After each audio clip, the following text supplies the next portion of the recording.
تو پھر تمہارے مراتب کو بڑھا دے گا، مرتبے میں اضافہ کر دے گا۔ صبر کے ہر لمحے کے مقابلے میں اللہ اپنی بے شمار عنایتوں سے تمہیں نوازے گا۔ جتنا صبر کرو گے اسی قدر اللہ کی نوازشات فراوان کے مستحق ہوتے چلے جاؤ گے۔ اس لیے صبر کا حکم دیا جا رہا ہے کہ جب بھی کوئی مشکل آئے، جب بھی کوئی دشواری آئے تو صبر اور نماز سے کام لو۔ حضرات، آج کل کورونا کی وبا نے پوری دنیا کو مصیبتوں مبتلا کر رکھا ہے۔ ایسے موقع پہ قرآن پاک کی آیت کریمہ مسلمانوں کو حوصلہ دے رہی ہے اور اللہ کی بارگاہ میں جھکنے کی تلقین کر رہی ہے کہ تم اللہ کی بارگاہ میں جھکو تو تمہارے عمل کی بنیاد پر، صبر کی بنیاد پر اور نماز کی بنیاد پر اللہ تبارک و تعالیٰ کا کرم تمہارے شامل حال ہوگا اور مشکلات دور ہو جائیں گی۔ اس کے ساتھ ساتھ اللہ کے رسول تاجدار دو عالم سرور کائنات کا معمول پاک تھا کہ جب بھی کوئی مشکل گھڑی پیدا ہوتی، سامنے آتی، تو آپ سب سے پہلے خدا کی بارگاہ میں جھک کر کے دعا کرتے تھے۔ یہ ہے صبر اور استعانت باللہ، صبر اور اللہ سے مدد طلب کرنا۔ ہمیں بھی چاہیے کہ اپنی تمام مشکلات میں، اپنی تمام دشواریوں میں خدا وحید القدوس کی بارگاہ میں صبر کریں اور اللہ تبارک و تعالیٰ سے نجات مانگیں۔ اس کے ساتھ ساتھ اللہ ارشاد فرماتا ہے وَلَا تَقُولُوا لِمَن يُقْتَلُ فِي سَبِيلِ اللَّهِ أَمْوَاتٌ بَلْ أَحْيَاءٌ وَلَٰكِن لَا تَشْعُرُونَ۔ خبردار، جو اللہ کے راستے میں شہید کیے گئے ہیں انہیں مردہ نہ کہو، بلکہ وہ زندہ ہیں مگر تم شعور نہیں رکھتے ہو۔ حضرات گرامی، یہ اس لیے اللہ نے فرمایا کہ مدینے میں لوگوں نے کہنا شروع کر دیا تھا، منافقین نے، کہ اگر یہ لوگ ہمارے ساتھ ہوتے اور جنگ میں شرکت نہ کرتے تو آج ہماری طرح نعمتوں سے فیضیاب ہوتے۔ وہ تو شہید ہو گئے، وہ تو جنگ میں جا کے انہوں نے جان دے دی ہے، اس لیے انہیں کیا میسر آیا؟ یہ اس طرح سے ان مسلمانوں کو بھی گمراہ کرنا چاہتے تھے جو میدان جہاد میں اپنے رب کی بارگاہ میں اپنی جانوں کا نذرانہ پیش کرنا چاہتے تھے۔ مشیت ان کا جواب دے رہی کہ خبردار، وہ لوگ جو اللہ کے راستے میں شہید کیے گئے ہیں تو انہیں مردہ نہ کہو، بلکہ وہ زندہ ہیں، لیکن تم کو ان کا شعور نہیں ہے۔ تم جانتے نہیں ہو کہ شہادت کا مقام کتنا بلند ہے، یہ مقام کتنا عظیم ہے۔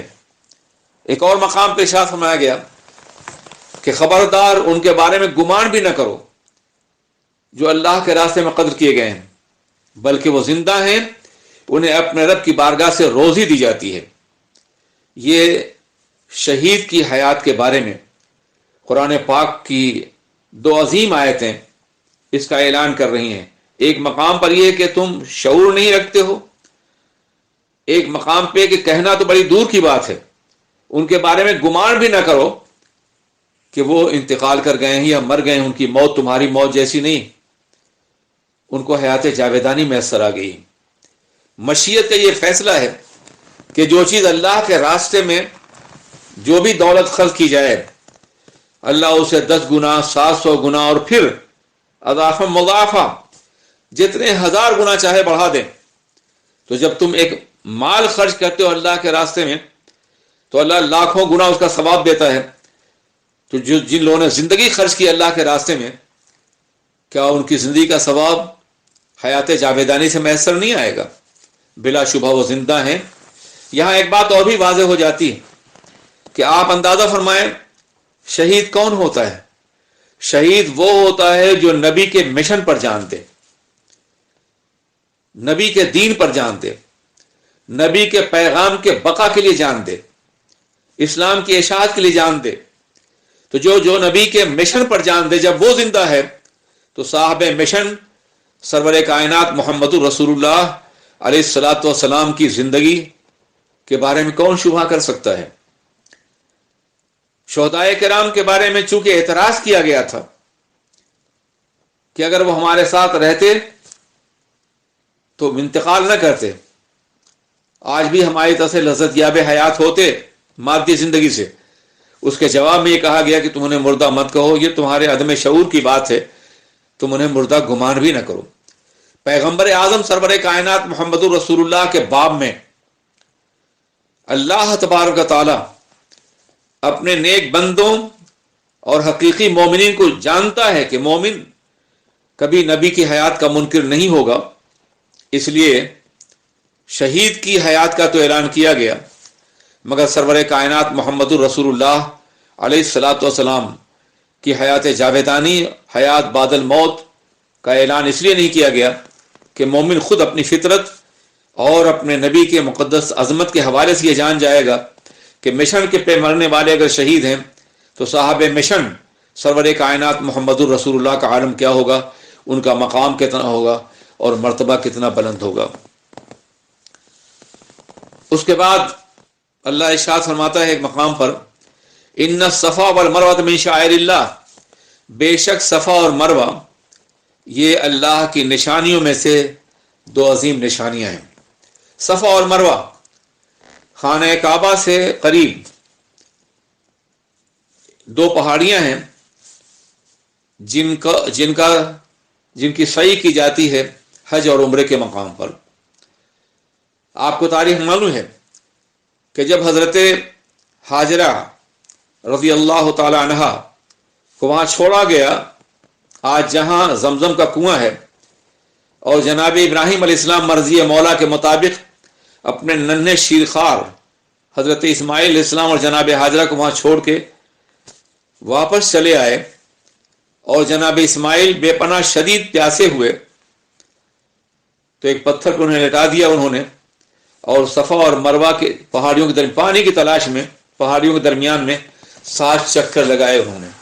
عالم یہ تھا کہ صفا اونچائی پہ ہے، تو جب وہاں سے روانہ ہوتی تو اپنے شہزادے جناب اسماعیل کو دیکھ لیتی تھی، اور جب میدان میں پہنچتی دوڑنا شروع کر دیتی، اور جب پھر اوپر جاتی پھر دیکھ لیتی تھی۔ تو عالم یہ ہے کہ کعبہ مقدسہ کی طرف رخ کر کے آج بھی لوگ دعا کرتے ہیں، صفا پہ بھی اور مروہ بھی۔ یہی وہ انداز حیات ہے جو جناب ہاجرہ نے اختیار فرمایا تھا، یہی وہ اسلوب ہے۔ آج بھی اسی طریقے سے میلین اخضرین کے درمیان میں دوڑا جاتا ہے، اور صفا اور مروہ پہ کعبہ کی طرف رخ کر کے دعا کی جاتی ہے۔ آج بھی ان کے صدقے میں دعائیں قبول ہوتی ہیں۔ اب آپ یہ صفا اور مروہ کیا ہے؟ مجھے یاد ہے کہ یہاں عیسائیوں کے ایک بڑے عالم ہماری مسجد تشریف لائے تھے، میں تھا اور علامہ ارشد مصباحی بھی تھے میرے ساتھ۔ تو انہوں نے کہا کہ ذبیح جناب اسماعیل نہیں ہیں، جناب اسحاق ہیں۔ تو میں نے کہا نہیں، جناب اسماعیل ہیں، اور اس کی دلیل یہ ہے کہ انجیل میں مروہ کا تذکرہ موجود ہے، اور ظاہر مروہ اسرائیل میں نہیں ہے، بیت المقدس میں نہیں ہے۔ میں نے کتاب کھول کے دکھایا تو ان کے پاس اس کا کوئی جواب نہیں تھا، اور وہ خاموش ہو گئے۔ تو میں یہ کہنا چاہتا ہوں، صفا اور مروہ یہ دو پہاڑیاں تھیں، اور عجیب بات ہے ان دو پہاڑیوں پر 2 بت رکھے ہوئے تھے، اصاف اور نائلہ کے، اور ان بتوں کی پرستش کرتے تھے۔ ان کے بارے میں مشہور تھا کہ یہ دونوں مرد اور عورتیں ہیں، اور انہوں نے حرم میں گناہ کیا تھا، اور پھر انہیں باضابطہ پتھر بنا دیا گیا، اور پتھروں کے یہ بت موجود تھے، اور عہد رسالت سے پہلے وہاں باضابطہ عرب کے لوگ پوجا کرتے تھے۔ آپ اندازہ کریں جن پتھروں کی پوجا ہوتی تھی، جناب ہاجرہ کے قدمان ناز کے صدقے میں وہ جگہ عبادت کا مرکز بنا دی گئی ہے، اور شاعر اللہ میں سے ایک عظیم شعار کا نام دے دیا گیا ہے، ان الصفا والمروہ من شاعر اللہ، بے شک صفا اور مروہ شاعر اللہ میں سے ہیں۔ حضرات گرامی، رکوع نمبر 4 میں اللہ تبارک و تعالی اپنی مقدس آیات کونیہ کے حوالے سے اپنی ذات کا تعارف کرا رہا ہے۔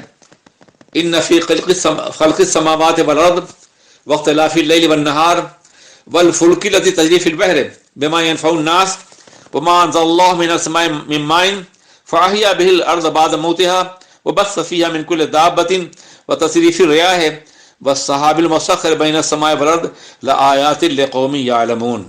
بے شک زمین و آسمان کی تخلیق میں، رات اور دن کے ایک دوسرے کے پیچھے آنے میں، اور وہ کشتیاں یا جہاز جو سمندروں میں چلتے ہیں جس سے لوگوں کو فائدہ پہنچتا ہے، اور وہ بارش جو اللہ نے آسمان سے نازل کی ہے جس سے زمین کو زندگی مل جاتی ہے مرنے کے بعد، اور پھر اللہ نے زمین پہ ہر طرح کے چوپائے پھیلا رکھے ہیں، اور جو ہوائیں چلتی ہیں، اور وہ بادل جو آسمان و زمین کے درمیان مسخر ہے، بلا شبہ ان تمام باتوں میں اللہ کی روشن نشانیاں ہیں ان قوموں کے لیے جو علم رکھتے ہیں۔ تفصیل بہت ہے، آج صرف اتنا ہی ہر گیا ہے کہ زمین روید وحدہ لا شریک می گوید، برگ درختان سبز در نظر ہوشیار، ہر برق دفتریز معرفت کردگار، وفی کل شیء لہ آیۃ تدل علی انہ واحد۔ السلام علیکم ورحمۃ اللہ وبرکاتہ۔